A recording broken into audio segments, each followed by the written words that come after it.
Hey welcome to ലുലാസ് Lava. ഇന്ന് എൻ്റെ UG graduation day ആണ്. ക്ലാസ്സൊക്കെ തുടങ്ങി, എന്നിട്ടാണ് ഗ്രാജുവേഷനൊക്കെ വരുന്നത്. ഒത്തിരി ആഗ്രഹിച്ചിരുന്നൊരു സംഭവം തന്നെയാണ്. എൻ്റെ ലൈഫിലെ ഏറ്റവും വലിയൊരു കാലഘട്ടം തന്നെയായിരുന്നു UG. എൻ്റെ +1 +2 ഒന്നും അത്ര ഓക്കെ അല്ലായിരുന്നു. അധികം ഫ്രണ്ട്സ് ഇല്ല, എങ്ങനെയൊക്കെയോ തട്ടിമുട്ടി എങ്ങനെയെങ്കിലും അവസാനിച്ചാൽ മതി എന്ന് കൊണ്ടുപോയി നടന്നിരുന്ന ഒരു കാലഘട്ടമായിരുന്നു +1 +2, അല്ലെങ്കിൽ സ്കൂൾ ലൈഫ് മൊത്തം പറയാം. പക്ഷെ അതിൽ നിന്ന് നേരെ ഓപ്പോസിറ്റ് ആയിട്ട് ഒത്തിരി ഫ്രണ്ട്സിനെയൊക്കെ കിട്ടിയൊരു കാലമായിരുന്നു UG. മാക് മാറേഴ്സ് കോളേജ്, അവിടെയാണ് ഞാൻ പഠിച്ചത്, രാമപുരത്ത്. അവിടെ അവിടെ ആദ്യമായിട്ട് ചെല്ലുമ്പോൾ എനിക്ക് ഇപ്പോഴും ഓർമ്മയുണ്ട്. പക്ഷെ അതൊക്കെ ഇന്നലെ കഴിഞ്ഞ പോലെ ഫീൽ. പക്ഷെ ഞാൻ UG കഴിഞ്ഞത് PG കയറി. എൻ്റെ ഫസ്റ്റ് ഓർമ്മ എന്ന് വെച്ചാൽ ഞാൻ ആദ്യമായിട്ട്, അതായത് നമ്മുടെ സ്കൂൾ കാലഘട്ടമൊക്കെ കഴിഞ്ഞ് ഇനി ഇവിടെയെങ്കിലും ഫ്രണ്ട്സ് ഉണ്ടാവുമോ, ഇവിടെ എങ്ങനെ ആയിരിക്കും, നമുക്ക് എല്ലായിടത്തും എല്ലാ കാലഘട്ടത്തിലും കാണുമ്പോൾ ഒരു സ്നേക്സ് അല്ലെങ്കിൽ പുറകിന് കുത്തുന്നൊരു കട്ടപ്പ. അപ്പം അങ്ങനെയൊക്കെ ഡൗട്ട് ചെയ്ത് തന്നെയാണ് ഞാൻ മാക്കിലേക്ക് വരുന്നത്. പക്ഷെ എൻ്റെ ലൈഫിൽ മാക്കിൽ, അതായത് 3 കൊല്ലം പഠിച്ചതിൽ ഒരു സ്നേക്സിനെയോ അല്ലെങ്കിൽ ഒരു കട്ടപ്പയോ എനിക്ക് കിട്ടിയില്ല. അത് എൻ്റെ ലൈഫിലെ ഏറ്റവും വലിയ അച്ചീവ്മെൻ്റ് എന്നൊക്കെ പറയാം. അപ്പോൾ പറഞ്ഞു തന്നത്, മാക് ഫസ്റ്റ് ഡേ തൊട്ട് ലാസ്റ്റ് ഡേ വരെ എല്ലാവരും ഒറ്റക്കെട്ടായിട്ട്, ടീച്ചേഴ്സ് ആണെങ്കിലും ഫ്രണ്ട്സ് ആണെങ്കിലും ഒത്തിരി ഫ്രണ്ട്സിനെ കിട്ടി. എൻ്റെ സ്കൂൾ ലൈഫൊന്നും എനിക്ക് ഫ്രണ്ട്സേ ഇല്ലായിരുന്നു. ആകെ ഒറ്റയ്ക്ക് ഒരു ലോൺലിനെസ് ആയിരുന്ന പേഴ്സണായി. അതേസമയം UG ചെന്ന് കഴിയുമ്പോൾ എല്ലാവരും ഫ്രണ്ട്സ്, മിക്ക ഡിപ്പാർട്ട്മെൻറ്റിൽ ആരെങ്കിലും 1-2 ആൾക്കാർ, ജൂനിയേഴ്സ് സീനിയേഴ്സ്, അങ്ങനെ വേർതിരിവില്ല. ടീച്ചേഴ്സ് പറയാതെ പറ്റത്തില്ല, എല്ലാത്തിനും കട്ടയ്ക്ക് സപ്പോർട്ട് ചെയ്ത ടീച്ചേഴ്സ് തന്നെയായിരുന്നു. അതിപ്പോൾ സ്കൂൾ ലൈഫിലാണെങ്കിലും എനിക്ക് കൂടുതലും ടീച്ചേഴ്സായിട്ടായിരുന്നു അറ്റാച്ച്മെൻറ്റ്. അതെല്ലാവരും പറയും ടീച്ചേഴ്സിനെ കയ്യിലെടുക്കാൻ ഭയങ്കര കഴിവാണ്. പക്ഷെ എനിക്കറിയത്തില്ല, എനിക്ക് പക്ഷെ അവരായിട്ടായിരുന്നു കൂടുതൽ സ്കൂൾ ടൈമിൽ അറ്റാച്ച്മെൻറ്റ്. അതേസമയം കോളേജിൽ വന്നു കഴിഞ്ഞപ്പോഴാണെങ്കിലും 1 അല്ല 2 അല്ല എല്ലാ ടീച്ചേഴ്സുമായിട്ടും ഭയങ്കര കമ്പനിയായിരുന്നു.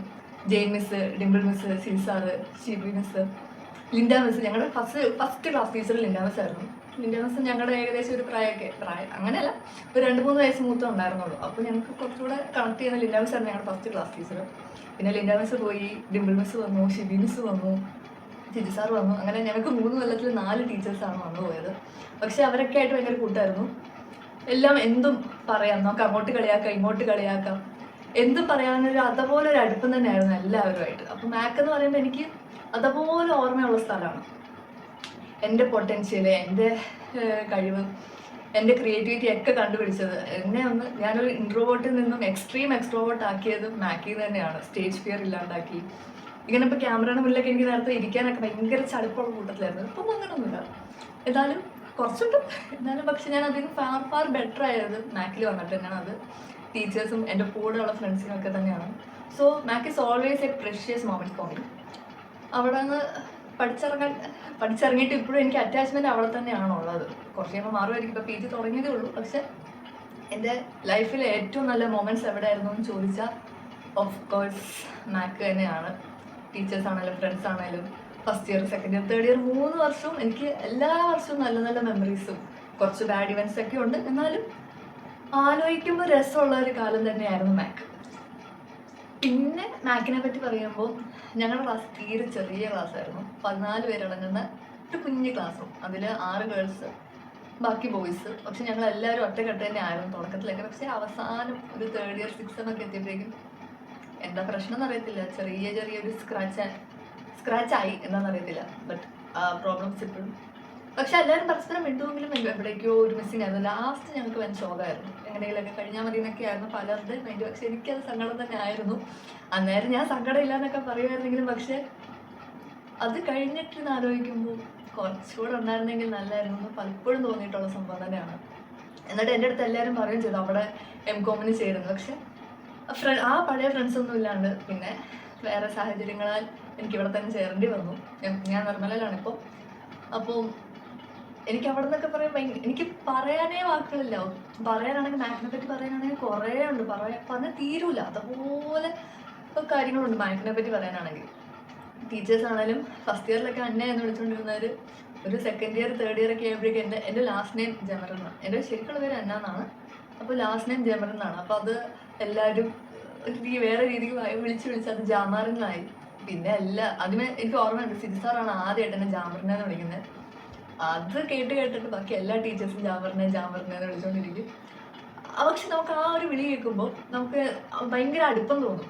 അതെന്താണെന്ന് എനിക്കറിയത്തില്ല. പക്ഷെ ഭയങ്കര അടുപ്പം എന്നൊക്കെ പറഞ്ഞാൽ നമ്മുടെ നമ്മുടെ വീട്ടിൽ അല്ലെങ്കിൽ നമുക്ക് ഏറ്റവും അടുപ്പമുള്ള ഒരാൾ നമുക്ക് നിക്നെയിം ഇട്ട് വിളിക്കുന്ന ആ ഒരു ഫീലാണ്. അപ്പോൾ ടീച്ചേഴ്സ് അങ്ങനെ വിളിക്കുന്നത് നമുക്കാണെങ്കിൽ വെച്ചോ അവരാണെങ്കിൽ ഇപ്പോഴും എന്നെ കോൺടാക്ട് ചെയ്തിട്ട് അവിടുത്തെ വിശേഷങ്ങളൊക്കെ പറയും.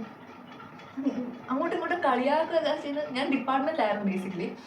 എനിക്ക് ഡിപ്പാർട്ട്മെൻറ്റിൽ എപ്പോഴും ഒരു സൈഡ് ആ ജെയിംസിൻ്റെ ഒരു സീറ്റിൻ്റെ സൈഡിൽ എപ്പോഴും ഞാൻ ഡെയിലി അവിടെ വന്ന് ഒരു 1/2 മണിക്കൂർ അല്ലെങ്കിൽ 5 മിനിറ്റ് എന്താണെങ്കിലും 5 മിനിറ്റ് കുറഞ്ഞത് അവിടെ നിന്നിട്ട് ഡെയിലി 3rd ഇയർ ആയപ്പോഴാണ് അത് കൂടിയത്. 3rd ഇയർ എന്താണെങ്കിലും ഒരു 5 മിനിറ്റ് അവിടെ ഷിബീംസായിട്ട് ജെയിംസായിട്ട് കത്തി വെക്കാണ്ട് ഞാൻ പോകത്തില്ലായിരുന്നു. അവരെന്തെങ്കിലും കര പറയും, ഞാനും തിരിച്ചു പറയും. അങ്ങനെ പിന്നെ ഡിംപിൾ മിസ് ആണെങ്കിലും ക്ലാസ്സിൽ വന്നാലും പഠിപ്പിക്കുന്നതിനേക്കാൾ കൂടുതൽ മിണ്ടുമായിരുന്നു. ഞാൻ അത്യാവശ്യം ഇങ്ങനെ വളവളാന്ന് സംസാരിക്കുന്ന ആളാണ്. അങ്ങനെയാണ് നമ്മൾ ചാനലിന് ലൂലാസ് ബ്ലാബ്ലാന്ന് ഇട്ടത് തന്നെ. അപ്പോൾ ടീച്ചേഴ്സ് ക്ലാസ്സിൽ വന്നാലും എങ്ങനെയെങ്കിലും നമ്മൾ ക്ലാസ് മുന്നോട്ട് കൊണ്ടുപോകാതിരിക്കാനാണല്ലോ നോക്കുക. അപ്പോൾ എന്തെങ്കിലും ടോപ്പിക്ക് കണ്ടുപിടിച്ച് എന്തെങ്കിലുമൊക്കെ ബോറടിക്കും.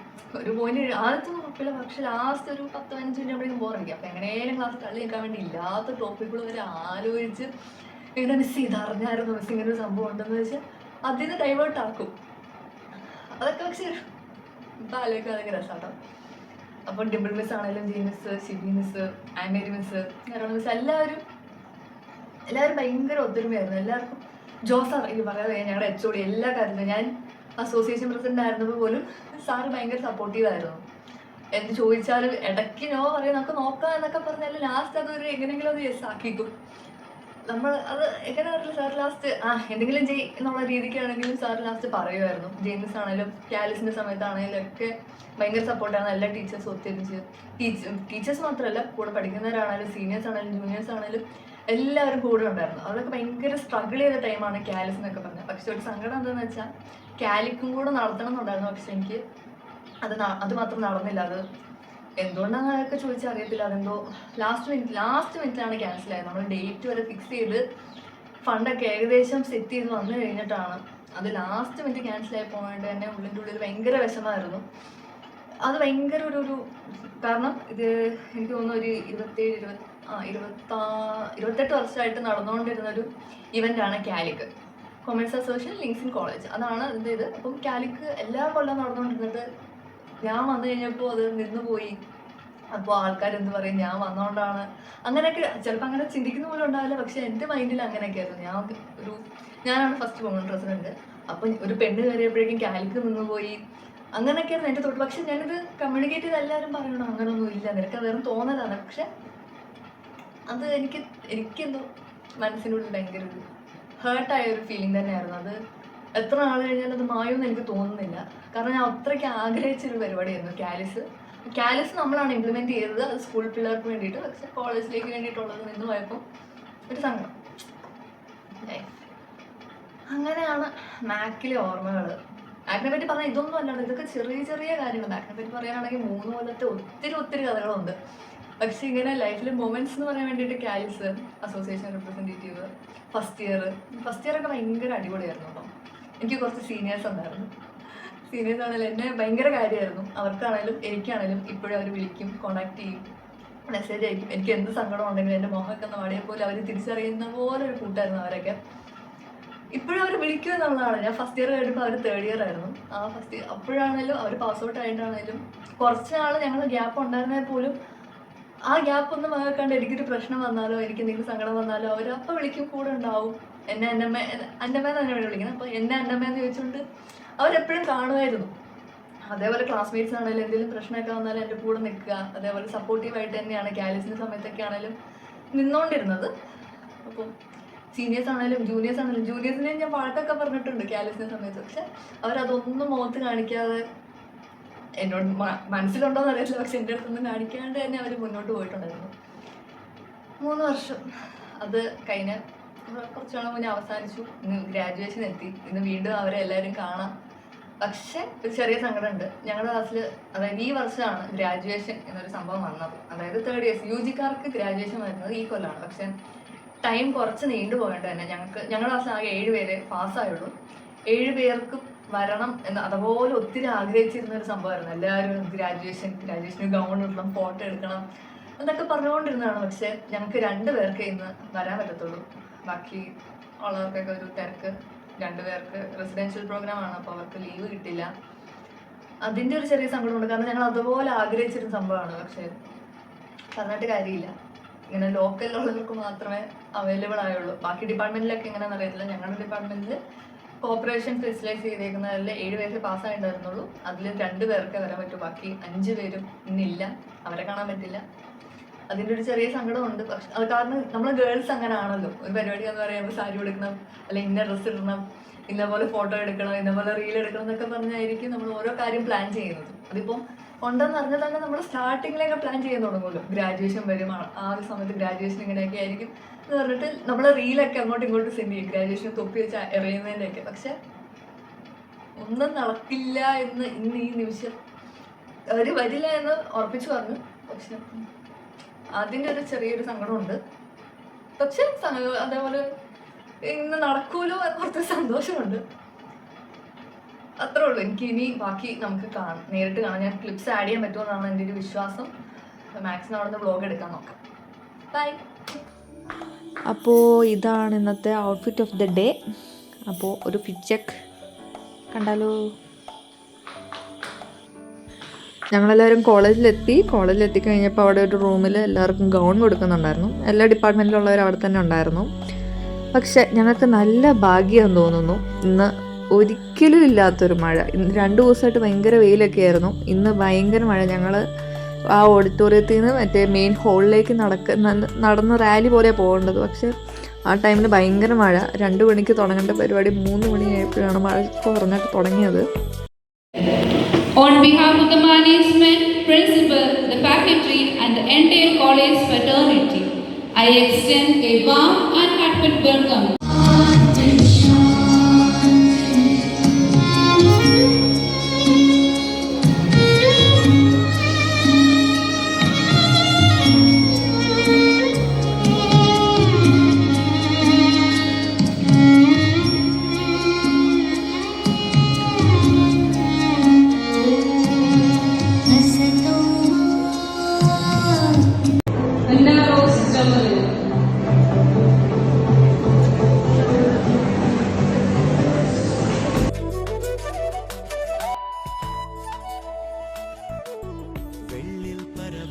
നമുക്കിന്ന് സ്റ്റേജിൽ നിന്ന് ഒരു സർട്ടിഫിക്കറ്റും ഒരു മെഡലും കിട്ടിയിട്ടുണ്ട്. പരിപാടി എല്ലാം കഴിഞ്ഞ് ഹോളിൽ നിന്ന് ഇറങ്ങി ഞങ്ങളിത് കോളേജിൻ്റെ നടുമുറ്റത്ത് വന്നേക്കുക. ഇവിടെ ഫോട്ടോ സെക്ഷൻ ഉണ്ടായിരുന്നു. സിംഗിൾ പിക്ചേഴ്സും എടുക്കാം, ഗ്രൂപ്പ് ഫാമിലി ആയിട്ടുള്ള ഫോട്ടോസും എടുക്കാം. പിന്നെ ഇവിടെ തന്നെ ചെറിയൊരു സ്നാക്സ് ബോക്സ് ഉണ്ടായിരുന്നു കഴിക്കാനൊക്കെ ആയിട്ട്. നമ്മൾ ഉച്ചയ്ക്ക് വന്നതാണല്ലോ. ഹായ്. അപ്പോൾ ഇന്ന് ഗ്രാജുവേഷനൊക്കെ കഴിഞ്ഞു. സർട്ടിഫിക്കറ്റും ഒരു മെഡലും കിട്ടി. ഇതെന്താ സംഭവം നോക്കണം. ഇതോടെ നോക്കിയിട്ട് നമുക്ക് ഇന്നത്തെ ബ്ലോഗ് വൈകിട്ട് ചെയ്യാം. ഇത് എനിക്ക് തോന്നുന്നത് ഞങ്ങൾ മാർക്ക് ഷീറ്റാണ് ചിലരുടെ പ്രോജക്റ്റ്.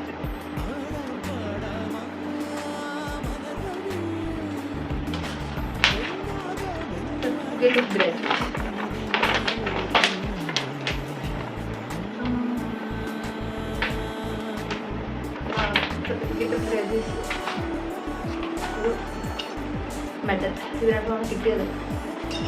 പിന്നെ ഒത്തിരി സന്തോഷമുള്ള ദിവസമാണ്. എല്ലാ ടീച്ചേഴ്സിനൊക്കെ വീണ്ടും കണ്ടു, സംസാരിച്ചു, ഫോട്ടോസൊക്കെ എടുത്തു. പക്ഷേ ഞാൻ നേരത്തെ പറഞ്ഞ പോലെ തന്നെ സങ്കടം എന്ന് വെച്ചാൽ ഞങ്ങൾ എല്ലാവരും ആഗ്രഹിച്ചിരുന്നൊരു പ്രോഗ്രാമാണ്, ഇവൻ്റാണ്. പക്ഷേ എല്ലാവരും കാണാൻ പറ്റില്ല.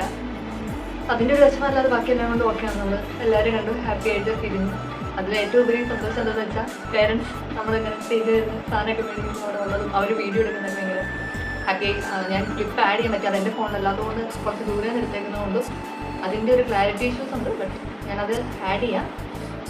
ബട്ട് എന്താണെങ്കിലും ഈ മാക്കിനോട് അങ്ങനെ യാത്ര പറയുകയാണ്. ഒത്തിരി മെമ്മറീസും ഒത്തിരി ഹാപ്പിനെസ്സും സങ്കടവും എല്ലാം നിറഞ്ഞിരുന്നൊരു ലൈഫായിരുന്നു കോളേജ് ലൈഫ്. ഇപ്പോഴും കോളേജ് ലൈഫാണ്, പക്ഷേ യു ജി ലൈഫ്. മാക്കിൽ എപ്പോഴും നല്ല ഓർമ്മകളും എപ്പോഴും മനസ്സിലെന്നും നിറഞ്ഞിരിക്കുന്ന ഒരു സ്ഥലമായിരിക്കും മാക്ക്. ഇപ്പം ഞാൻ എന്തൊക്കെ പിച്ചും പേരും പറയുന്നുണ്ട്, അത് എനിക്ക് വാക്കൊന്നും കിട്ടുന്നില്ല മാക്കിനെ പറ്റി പറയുമ്പോൾ. അതേപോലെ ഇന്ന് HOD കാണാൻ പറ്റിയില്ല. അതായത് ഞങ്ങളുടെ HOD ജോസാറായിരുന്നു ഞങ്ങൾ പഠിക്കുമ്പോൾ. ഇപ്പോഴാണ് ഡിംപിൾസ് ആയത്. അപ്പോൾ ജോസാറിനെ കാണാൻ പറ്റിയില്ല. അതേപോലെ ആൻമേൽസിനെ കാണാൻ പറ്റിയില്ല. ഈ എല്ലാ ടീച്ചേഴ്സിനും പിന്നെ അതേപോലെ കണ്ട് ജസ്റ്റ് സംസാരിച്ചു. സിബിങ്സായിട്ട് ജെയിംസൊക്കെ ആയിട്ട് ഫോട്ടോ എടുക്കാൻ പറ്റി. ബാക്കിയുള്ളവരായിട്ട് ഫോട്ടോ എടുക്കാമെന്ന് വിചാരിച്ച, പക്ഷെ അവരും തിരക്കായിരുന്നു, ഞങ്ങളും ഭയങ്കര റഷായിരുന്നു. അതുകൊണ്ടൊക്കെ തന്നെ അവരായിട്ട് ഫോട്ടോ എടുക്കാൻ പറ്റിയില്ല. ഇനിയിപ്പോൾ മാക്കിലേക്ക് പോകാനാണെങ്കിലും ആകെ മാർക്ക് ഷീറ്റ് മേടിക്കാൻ വേണ്ടി മാത്രമേ ഉള്ളൂ. മാർക്ക് ഷീറ്റും വേറെ സർട്ടിഫിക്കറ്റ്സ് ഉണ്ടോ എന്ന് അറിയത്തില്ല, അത് മേടിക്കാൻ. ഞാൻ ഇത് മാർക്ക് ഷീറ്റാണെന്ന് വിചാരിച്ചത്, പക്ഷേ ഇത് മാർക്ക് ഷീറ്റ് അല്ല, സർട്ടിഫിക്കറ്റ് ഓഫ് ഗ്രാജുവേഷൻ എന്നൊരു സർട്ടിഫിക്കറ്റ് ആണ്. ഞാൻ കരുതുകൊണ്ടിരുന്നത് മാർക്ക് ഷീറ്റ് ആയിരിക്കും. അപ്പോൾ മാർക്ക് ഷീറ്റ് വാങ്ങാൻ വേണ്ടിയിട്ട് പോകണം. അതോടെ ഉള്ളൂ ഇനിയിപ്പോൾ മാക്കിലേക്ക് പോകേണ്ട ആവശ്യം പറയാം. പക്ഷേ നമ്മൾ പോകും, നമ്മുടെ സ്ഥലമാണ്, എപ്പോൾ വേണമെങ്കിലും നമുക്ക് ചെല്ലാവുന്ന ഒരു ഇടമാണ് മാക്ക്. ടീച്ചേഴ്സിനെ കാണാനാണെങ്കിലും ടീച്ചേഴ്സ് ആണെങ്കിലും ഓൾവേസ് വെൽക്കമിങ് ആണ്. നമ്മൾ എപ്പോഴാണെങ്കിലും ചെന്നാലും അവരവിടെ നമ്മളെ സ്വന്തം മക്കളെ പോലെ തന്നെയാണ് അവർ കാണുന്നത്. സോ അങ്ങനെ ഇന്ന റെസ്ട്രിക്ഷൻസ് ഒന്നും എപ്പോൾ വേണേലും പോകാം. അപ്പോൾ Mac is always close to my heart, അങ്ങനെ തന്നെ പറയാൻ പറ്റും. എനിക്ക് ഒത്തിരി ഓർമ്മകളൊക്കെ ഉള്ളതാണ്. എൻ്റെ പൊട്ടൻഷ്യൽ എന്താണ്, എൻ്റെ ക്രിയേറ്റിവിറ്റി എന്താണ്, അല്ലെങ്കിൽ എനിക്ക് എന്തുമാത്രം ദൂരം വരെ പോകാൻ പറ്റും, ഒരു ഡിസിഷൻ എടുക്കാനാണെങ്കിലും ഒരു പ്രോബ്ലം വന്നാൽ അതെങ്ങനെ സോൾവ് ചെയ്യാനൊക്കെ പറ്റുമെന്ന് പഠിപ്പിച്ചു തന്നത് മാക്കിൽ തന്നെയാണ്. ടീച്ചേഴ്സിനെ പറ്റി അങ്ങനെ പറയാതിരിക്കാൻ പറ്റത്തില്ല, അവർ പൊളിയാണ്. നമ്മുടെ എല്ലാ ഉടായ്പകൾക്കാണേലും എല്ലാത്തിനും കട്ടയ്ക്ക് കൂടെ നിൽക്കുന്നതാണ്. അതിപ്പം ഉടായ്പെന്ന് വെച്ചാൽ നമ്മുടെ ഉടായ്പൊക്കെ വെച്ചിട്ടുണ്ട്. ക്ലാസ്സിൽ ഇരുന്ന് വർത്താനം പറയുവാണേലും ചിലപ്പോൾ അവിടെ വേറെ എന്തെങ്കിലുമൊക്കെ ഇഷ്യൂസ് ഉണ്ടാക്കുവാണെങ്കിലൊക്കെ നമ്മളിവിടെ കട്ടയ്ക്കാണ് കാര്യം. നമുക്ക് എന്തെങ്കിലും വഴി ഉണ്ടാക്കാമെന്നത് നമുക്ക് തന്നെ നമ്മുടെ കൂടെ സപ്പോർട്ട് ചെയ്ത് നിൽക്കുന്ന ടീച്ചേഴ്സ് തന്നെയാണ്. അതിപ്പോൾ ടീച്ചറാണെങ്കിലും ക്ലാസ് ടീച്ചറായിരുന്നു, എല്ലാത്തിനും വിളിക്കും. എന്നെ ഒരു അടിമക്കണ്ണനായിട്ടായിരുന്നു സാറെന്ന് പറയും. എനിക്കറിയാം, അവിടെയുള്ള മിക്കവർക്കും തന്നെ അറിയാം. എന്തുണ്ടെങ്കിലും ജാമറിനെ വിളിച്ചുകൊണ്ട് വരുന്നതും, അതേപോലെ ജെയിംസ് ആണെങ്കിലും അസോസിയേഷൻ ഡയറക്ടറാണെങ്കിലും ഇപ്പോഴാണെങ്കിലും വെറുതെ ആണെങ്കിൽ പോലും ഇന്നാണെങ്കിൽ പോലും ഒത്തിരി നേരം സംസാരിച്ചു. എന്തൊക്കെ സംസാരിച്ചാൽ ഞങ്ങൾക്ക് തന്നെ അറിയത്തില്ല. പക്ഷെ ചില ദിവസം വിളിച്ചിട്ടാണേലും എന്തെങ്കിലുമൊക്കെ പറയാം, എൻ്റെ വിശേഷം, മിസ്സിൻ്റെ വിശേഷം. അങ്ങനെ നമുക്കിപ്പോൾ ഒരു ഫ്രീ മൈൻഡ്, നമ്മളുടെ ഒരാൾ, അതായത് ഇപ്പോൾ നമ്മുടെ ക്ലാസ്മേറ്റ് അല്ലെങ്കിൽ ഒരു ഫ്രണ്ട്ലി ഇതാണ്. അപ്പോൾ മാക്കിൽ പഠിക്കുന്നവരോട് ഞാൻ പറയുന്നത്, നിങ്ങൾ കൊമേഴ്സ് ഡിപ്പാർട്ട്മെൻറ്റ് പഠിക്കുന്ന പിള്ളേരോടാണ് കാണുന്നുണ്ടെങ്കിൽ ടീച്ചേഴ്സിനെ പറ്റി പേടിക്കേ വേണ്ട. അവർ ഭയങ്കര ഫ്രണ്ട്ലിയാണ്, ഭയങ്കര സപ്പോർട്ടീവാണ്. അത് ഞാൻ ഗ്യാരണ്ടി പറയുന്നു കേട്ടോ. അത് എനിക്ക് എന്തുകൊണ്ടും എൻ്റെ മൈൻഡിൽ നിന്ന് പറയുന്നതാണ്. കാരണം ഞാൻ പറഞ്ഞല്ലോ, സകല ഉടായ്പകൾക്കാണേലും ഞാനും ഉടായ്പൊക്കെ ഒപ്പിച്ചിട്ടുണ്ട്. അതുകൊണ്ട് തന്നെയാണ് അങ്ങനെ പറയുന്നത്. അതിപ്പോൾ എന്ത് കാര്യത്തിലാണെങ്കിലും, പഠിത്തത്തിൻ്റെ കാര്യത്തിലാണെങ്കിലും, ക്ലാസ്സിലിരുന്നിട്ടാണെങ്കിലും, ക്ലാസ്സിന് പുറത്താണെങ്കിലും ഒക്കെ അവർ സപ്പോർട്ട് ചെയ്യും. അതേപോലെ തന്നെ നമ്മളെ വഴക്ക് പറയേണ്ടടുത്ത് വഴക്കും പറയും. എന്ന് വെച്ചാൽ വഴക്ക് പറയാതെ നിൽക്കുന്ന ടീച്ചേഴ്സൊന്നും അല്ല. വഴക്ക് പറയേണ്ട സാഹചര്യങ്ങളിൽ നമ്മൾ വഴക്ക് പറയും. അങ്ങനെ എല്ലാത്തിനും നമ്മൾ ഭയങ്കര സപ്പോർട്ടീവാണ്. എന്ത് കാര്യത്തിനാണെങ്കിലും ഒന്നിനും പിന്തിരിപ്പിക്കുന്നൊരു കൂട്ടരല്ല അവർ. ഇത് ഞാൻ പറഞ്ഞു പറയിപ്പിക്കുന്നതല്ല കേട്ടോ, എൻ്റെ മനസ്സിൽ നിന്ന് നേരിട്ട് വരുന്നതാണ്. അവർ ശരിക്കും അടിപൊളിയാണ്. വേറെ ടീച്ചേഴ്സ്, എല്ലാ ടീച്ചേഴ്സ് അങ്ങനെയാണോ എന്ന് അറിയത്തില്ല, പക്ഷെ എൻ്റെ ലൈഫിൽ ഇവരാണ് എന്നെ ഇങ്ങനെ സപ്പോർട്ട് ചെയ്തിട്ടുള്ളതും. എനിക്ക് എന്ത് സങ്കടം വന്നാലും സന്തോഷം വന്നാലും എൻ്റെ കൂടെ ഇങ്ങനെ നിൽക്കുന്ന, എനിക്കെൻ്റെ ഒരു ഫാമിലി പോലെ തന്നെയാണ്. എനിക്ക് ടീച്ചേഴ്സ് എന്ന് പറഞ്ഞാൽ എൻ്റെ അമ്മയും എൻ്റെ അപ്പനെ പോലെ തന്നെയായുള്ള ടീച്ചേഴ്സായിരുന്നു. ചില ടീച്ചേഴ്സിനെ ഞാൻ അമ്മ എന്ന് കൂട്ടി വിളിക്കുന്നവരുമുണ്ട്, ചില പേര് പോലെ വിളിക്കുന്നവരുമുണ്ട്. അതിപ്പോൾ കാണുന്നുണ്ടെങ്കിൽ മനസ്സിലാവും. അപ്പോൾ അതുപോലെയായിരുന്നു ഞാൻ. എനിക്കവിടെ ഭയങ്കര ഫ്രീഡം എന്നൊക്കെ പറഞ്ഞാൽ ഭയങ്കര ഫ്രീഡം ആയിരുന്നു. ഞാനിപ്പോൾ അത് വല്ലാണ്ട് മിസ് ചെയ്യുന്നുണ്ട്. ഇങ്ങനെയൊക്കെ ആലോചിക്കുമ്പോൾ ഭയങ്കരമായിട്ട് ഇമോഷണൽ ആവുന്നുണ്ട്. Anyways, Mac is so precious and close to my heart. എനിക്കത് പറയാതെ വയ്യ. എവിടെ പോയാലും എവിടെയൊക്കെ എത്തിയാലും മാക്ക് ഞാൻ ഒരിക്കലും മറക്കില്ല. മാക്കിൽ ടീച്ചേഴ്സിനെ ആണേലും പിള്ളേരെ ആണേലും ആരെയാണേലും ഒരിക്കലും ഞാൻ മറക്കത്തില്ല. എനിക്കൊരു ലൈഫ് ഉണ്ടാക്കി തന്നത് മാക്കാണ്. അത് എന്തൊക്കെ പറഞ്ഞാലും ആരൊക്കെ വന്നാലും എനിക്ക് ഇങ്ങനെയൊക്കെ പറ്റും, അല്ലെങ്കിൽ എന്നെ കൊണ്ട് ഇത്രയൊക്കെ സാധിക്കുമെന്ന് എനിക്ക് മനസ്സിലായത് ഞാൻ മാക്കിൽ വന്ന പിന്നെയാണ്. അത് കോളേജിൽ ചെന്നാണ്ടാണല്ലോ എനിക്ക് എൻ്റേതായ ഒരു ഡിസിഷൻസ് എടുക്കാൻ അല്ലെങ്കിൽ പ്രോബ്ലംസ് സോൾവ് ചെയ്യാൻ വേണ്ടിയിട്ട് എന്നെ പഠിപ്പിച്ചത് മാക്കാണ്. സോ ഓൾവേസ് താങ്ക് യു മാക്ക്. മാക്കിൽ മാത്രമല്ല ടീച്ചേഴ്സും ഫ്രണ്ട്സും എല്ലാം താങ്ക് യു. അപ്പോൾ ഇന്നത്തെ വ്ളോഗ് ഇവിടെ വൈൻഡപ്പ് ചെയ്യുവാണ്. ഇപ്പോൾ സമയം 7 മണി ആവാറായി. കുറച്ച് മുന്നേ വന്ന് കയറിയുള്ളൂ. അപ്പം ഇനി ഇങ്ങനത്തെ വീഡിയോസിനും ടോക്സിനൊക്കെ ആയിട്ട് സബ്സ്ക്രൈബ് ചെയ്യുക. Bye bye.